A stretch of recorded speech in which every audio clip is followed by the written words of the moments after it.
April 22 అసలు భారతదేశం మొత్తం అంతా కూడా ఏం మాట్లాడాలో అర్థం కాక మౌనంగా, మూగగా ఉండిపోయిన రోజనే చెప్పాలి. ఒక పక్కన మామూలుగా విహారయాత్రలకి వెళ్లారు. చిన్న చిన్న కుటుంబాలు. ఎంతో ఆనందంతో, ఉత్సాహంతో ఎక్కడికొక్కడికి వెళ్ళాలి. కుటుంబం అంతా కలిసి సేద తీరాలి అనుకునే ఒక చిన్న కాన్సెప్ట్‌తో వెళ్ళిన వాళ్ళని, అలాగే వాళ్ళు వాళ్ళ ఉదయం కాలానికి సంబంధించిన అన్ని కార్యక్రమాలు పూర్తి చేసుకొని టెంట్ దగ్గర కూర్చొని కొంతమంది ఆటలు ఆడుకుంటుంటే, మరి కొంతమంది అక్కడే స్ ఆహ్, సరదాగా తింటూ ఏదో కబుర్లు చెప్పుకుంటూ ఉంటే, హఠాత్తుగా పెద్ద పెద్ద కాల్పులు, పెద్ద పెద్ద గోల మొత్తం అంతా కూడా సౌండ్స్‌తో నిండిపోయింది. ఏం చేయాలో అర్థం కాని పరిస్థితిలోకెళ్ళిపోయారు అక్కడున్న టూరిస్టులు.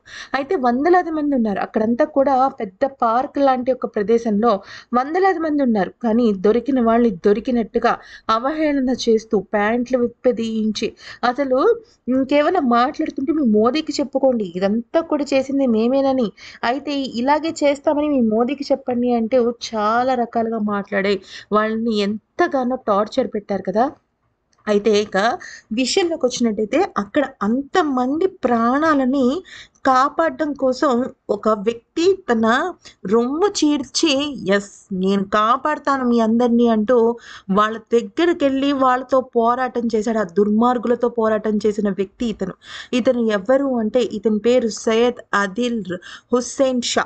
అయితే ఇతను ఏదో మిలిటరీ ఆఫీసరో లేకపోతే పోలీస్ ఆఫీసరో లేదా పైనుంచి వచ్చిన రా ఏజెంట్ అయితే మాత్రం అస్సలు కాదండి.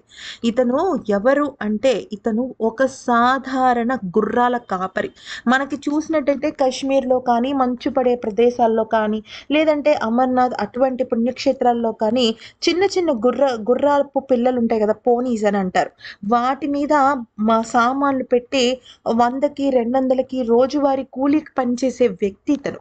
అయితే గట్టిగా అక్కడ దాడులు జరుగుతుంటే ఏం జరుగుతుందని అర్థం కాక చంటి పిల్లలు, అలాగే ఆడవాళ్ళు, అలాగే పెద్దవాళ్ళు ఇంతమంది ఉంటే వీళ్ళందరూ ఎంతగా ఎదురు దాడికి దిగుతుంటే వాళ్ళ దగ్గరికి ధైర్యంగా వీరోచితమైన పోరాటం చేస్తూ వాళ్ళ దగ్గరున్న ఆయుధాలని ఒకటి కాదు ఏకంగా 2 ఆయుధాల్ని 2 చేతులతో బలంగా గుంజుకొని అతను చేసిన పోరాటమే కాదు ఆ ఆయుధంతో వాళ్ళ మీద ఎదురు దాడికి దిగాడు. ఒక్కడే ఒక్కడు.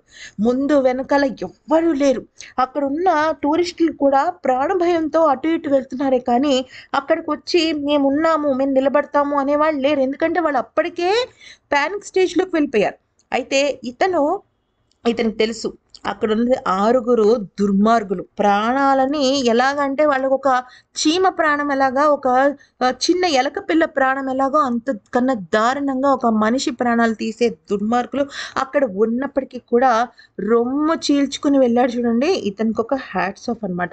అయితే ఆఖరికి ఏమైందంటే వాళ్ళు ఎదురుదారికి దిగాడు. దాదాపుగా 18 నిమిషాల పాటు అక్కడ పోరాటం చేసాడట ఇతను. చేసి ఇక చివరాఖరికి పాపం మొత్తం 6గురు కలిసి ఇతన్ని తిరిగి రాని లోకాలకు పంపించేస్తారు. అయితే వాళ్ళ తండ్రి ఏమంటున్నారో తెలుసా? ఈ అబ్బాయి తండ్రి ఏమన్నాడంటే ఇతనే ఆ అబ్బాయి తండ్రి చాలా చిన్న కుటీరం వీళ్ళది. పేదవాళ్ళు. రోజుకి రూ. 100 వస్తే చాలా గొప్ప విషయం. అటువంటి పేద కుటుంబం ఇతనొక్కడే అన్నమాట కుటుంబంలో సంపాదించే వ్యక్తి. అయితే ఈ వ్యక్తి గురించి వాళ్ళ నాన్నగారు ఏమన్నారంటే, "నా కొడుకు ఒక గొప్ప వీరుడు. వీరమరణం పొందిన వీరుడు. కానీ నా కొడుకుని చంపిన వాళ్ళు ఎప్పటికి బ్రతకరు. బ్రతకనివ్వకూడదు. భారత ప్రభుత్వానికి నేను విన్నవించుకునే చిన్న విజ్ఞప్తి ఇది" అని చెప్పడం జరిగింది. అయితే వీళ్ళ తండ్రి మాత్రమే కాదండి.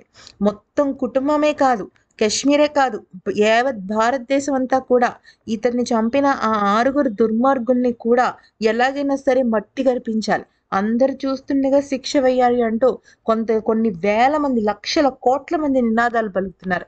కానీ అంత చిన్న వయసులో కూడా అంత ధైర్యంగా ముందుకు వెళ్లి కాపాడాలనుకున్న ఈయన సంకల్పం ఉంది చూసారు.